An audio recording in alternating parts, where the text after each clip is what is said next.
So let's talk about Vladimir Putin. But this isn't just another biography. We're diving deep into the frontline documentary Putin's Way to really understand the system he built, a system he didn't just stumble into, but designed piece by piece from the very beginning.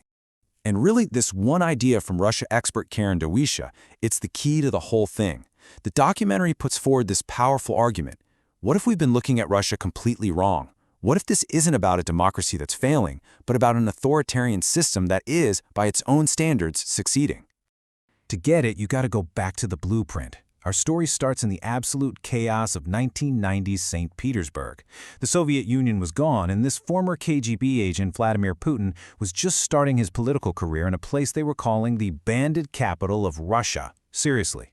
I mean, the city was in a total crisis. People were literally lining up for food. The shelves in stores were empty. And in that kind of desperation, well, that's where opportunities pop up. A bold plan was cooked up, and the man put in charge of making it happen was the city's new deputy mayor, Vladimir Putin.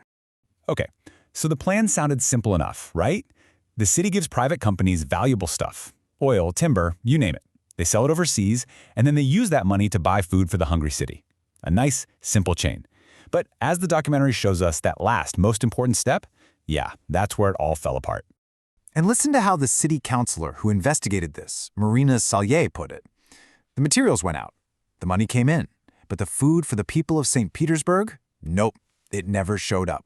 The money and the food, they just, poof, vanished. $124 million. Just think about that number for a second. That's how much the contracts were worth that, according to the investigation, produced zero food. And this is where the documentary really drives the point home. This wasn't just some mistake, it was the start of a playbook. And here's the kicker. Putin was protected by his boss, and the whole investigation got shut down. So with that playbook basically written, Putin makes his move from St. Petersburg to Moscow, and his rise through the ranks of the Kremlin is just breathtakingly fast. And it's all powered by another crisis, one that was threatening the very top of the government. Okay, so up in Moscow, President Boris Yeltsin is in some serious trouble. His whole administration, his own family, they were all drowning in corruption investigations. He needed a successor he could trust, someone loyal, who would make all those problems just go away. And guess who had just proven he was a master at that back in St. Petersburg? I mean, the speed at which this all happens is just staggering. Check out this timeline. August 99, he's a total unknown, gets appointed prime minister. 1 month later, these horrific apartment bombings kill hundreds of people. Putin's response is immediate, it's brutal, and his popularity just skyrockets. 7 months after becoming prime minister, he's the president of Russia. Incredible. So what happened? Well, according to author David Satter in the film, that crisis, the bombings, it was the perfect catalyst. They completely changed the conversation, wiping the slate clean of all the old corruption scandals and creating the perfect opening for a strongman from the security services to just take over. But, and this is a huge but, the documentary lays out some really disturbing questions about what actually happened. For instance, a fifth bomb was found, and the people planting it? They weren't terrorists. They were agents of the FSB, Russia's own security agency. Their official excuse was a training exercise. A training exercise? Yeah, right. Especially when you hear that evidence at the other bomb sites was immediately bulldozed, and several people who tried to investigate independently ended up dead. So, he's president? What's the very first thing he does? He gives Yeltsin that immunity he was looking for. Job done. Now for phase 2, building his own system and getting rid of anyone who could possibly challenge it.